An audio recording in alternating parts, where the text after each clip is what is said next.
እግዚአብሔር ያለበት መከባበር ያለበት ማሰብና ትልቅነት ያለበት መለያየት ነው የተለያየ ነው። እኔና ጃኒ ሰላም ጤና ይስጥልኝ። ወደ ተከበራችሁ ቤተሰቦች እንዴት ናችሁ? ነው ያለው እግዚአብሔር ይመስገን። ቤተሰብ ማለት ነው እንግዲህ አዶናይና ጃኒ ተለያይተናል ብሎ እንግዲህ መግቢያው ላይ እንደሰማችሁት በቃ ቁርጧችሁን እወቁ፣ በጣም ብዙዎች እየተጨነቃችሁ ነው ያላችሁት ብሎ ነው እንግዲህ ላይቭ ላይ በነበረበት ሰዓት እንግዲህ ይህን ጥያቄ እየመለሰው አዎ ተለያይተናል፣ ምክንያቱም እኔና ጃኒ በመከባበር እግዚአብሔር ባለበት መንገድ ነው የተለያየ ነው።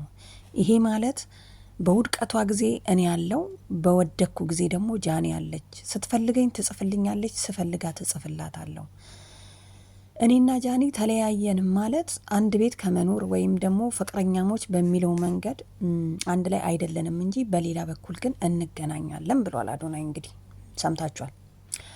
እና ምን ለማለት ፈልጌ ነው እንግዲህ ሰሞኑን አዶናይና ጃኒ ተጣልተናል ብለዋል። ከዛ ደግሞ አይ አልተጣሉም፣ ውሸት ነው እንትን ፈልገው ነው እንዲወራላቸው ፈልገው ነው። በጣም ብዙ በቃ ሰውን አወዛገቡት። ግን በጣም የሚገርም አወዛገብ ማለት ነው። ደስ አይልም? ምክንያቱም ሰዎችን በቃ የሆነ እንትን አደረጓቸው። ግማሹ አንዱ ተለያይተዋል ይላል፣ አልተለያዩም፣ ሊለያዩ ነው፣ አውቀው ነው፣ ሰርግ በጊዜ ቀለበት ሊታሰር ነው ምናምን። እንግዲህ እነ ሊያሾ እንዴት ነው ቀለበት ሊያስር ነው አዶናይ። አልተለያየም፣ እኔ የውስጥ አዋቂ ሰው ነግሮኛል ብለሽ ነበርና እንግዲህ መልስሽን እንሰማለን።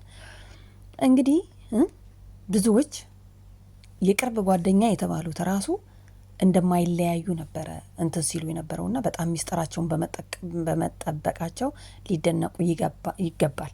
ምክንያቱም እሷም ወጥታ አላለቀሰችም፣ እሱም ወጥቶ አላለቀሰም። ስራቸውን እየሰሩ ነው። ገባችሁ? የተቋረጠ ነገር የለም ማለት ነው። እሷም ሌላ አዶናይ ይመጣላታል፣ እሱም ሌላ ጃኒ ትመጣለታለች። ምንም የከበር ነገር የለም እኮ። እና በጣም ተናፈሰ። ስንቶች አሉ አይደለ እንዴ ተለያይተው የሚኖሩ። እንኳን እነኛ አይደለም ትላንትና ተገናኙና ዛሬ ተለያዩ። ሲጀመር አብረው ቪዲዮ ሲሰሩ ነው ያየናቸው እንጂ አብረው ሲጨፍሩ ነው ያየናቸው፣ ሲበሉ ነው እንጂ ያየናቸው። የቱ ጋር ነው ሰርጋቸው ተደግሶ ተጋብተው ምናምን ተፈራርመው ምናምን ያየ ነው? አላየንም። ቢያንስ ማዘን ያለብን ትላንትና ተጋብተው ምናምን ነገር። ድሮስ አልተጋቡም እኮ በቃ አልተጋቡም። ምንም አድርገው እንደማናቅ ባያውቁ እኛ በምን እናውቃለን? ፍቅረኛሞች ነው ብለን ግግም የምንለው ማለት ነው። ስለዚህ ትላንት በቃ ማንም ሰው ቪዲዮ እንደሚሰራው። በነገራችን ላይ እኮ እዚህ ጋር ቲክቶከሮች አብዛኞቹ ለቪዲዮ ድምቀት ወይም ደግሞ ባሪያ ለመውጣት ብለው ነው እንጂ እንትን አይደለም። እንዲህ በቃ ፍቅረኛሞች ሆነው ምናምን አይደለም ይመስለኛል። መቼም ከዚህ ሁሉ ሰው ጋር ፍቅረኛ መሆን አይቻልም። ስለዚህ ጃኒ ደግሞ ቆንጅዬ ናት ምናምን ነገር አንዱን ደግሞ ጦሽ ታረጋለች፣ መብቷ ነው። ስለዚህ አዶናይ እኔ ስራዬን እየሰራውኝ ነው፣ 7 ልጆች ነው ማሳድገው። ስለዚህ ብዙ ሀሳብ አለብኝ። ለነኚህ ሰዎች ቁርስ፣ ምሳ፣ እራት፣ መጠለያ አለ እና ከኔ ነው የሚጠብቁት። ስለዚህ ተውኝ ልስራበት ብሏል። በቃ ተውት። እና ማንኛውም ሰው ተጋባ ይፋታል። እንኳን አይደለም እነኚህ በውጪ ሆነው ምናቸውም ምኑም ያልተያዘ ነገር ይቀርና ማለት ነው። እና ቤተሰብ እንግዲህ የቤተሰብም ነገር ሊሆን ይችላል። ጃኒና አዶናይ እንግዲህ በቅርብ ጊዜ ቤተሰብ አስተዋውቀዋል። ገባችሁ?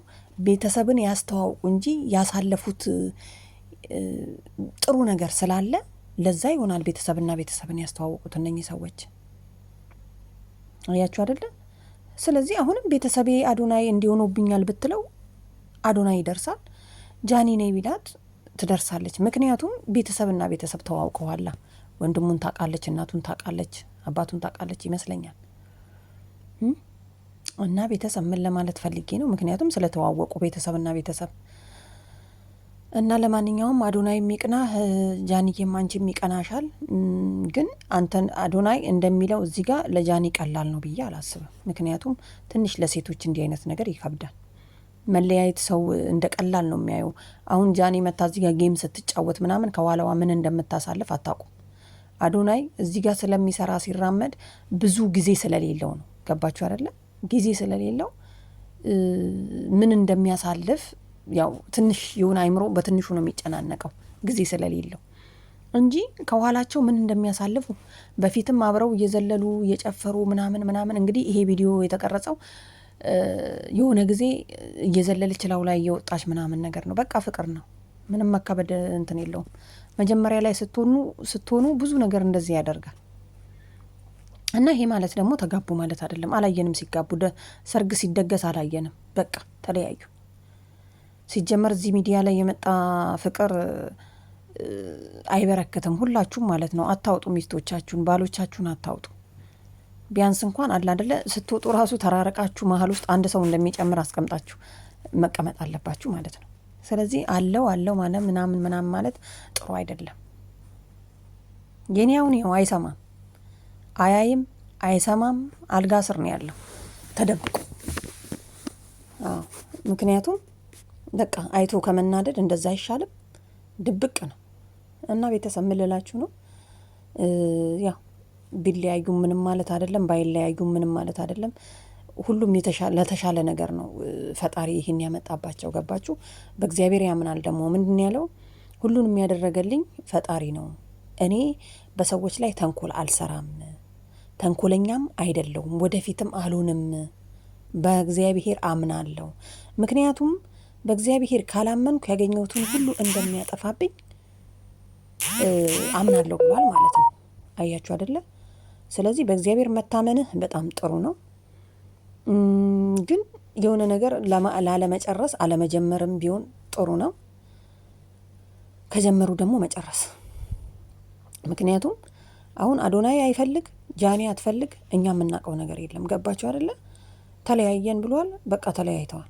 ስለዚህ በማ መንገድ አይታወቅም። ለማንኛውም ፈጣሪ ይርዳቸው ለሁለቱም ማለት ነው።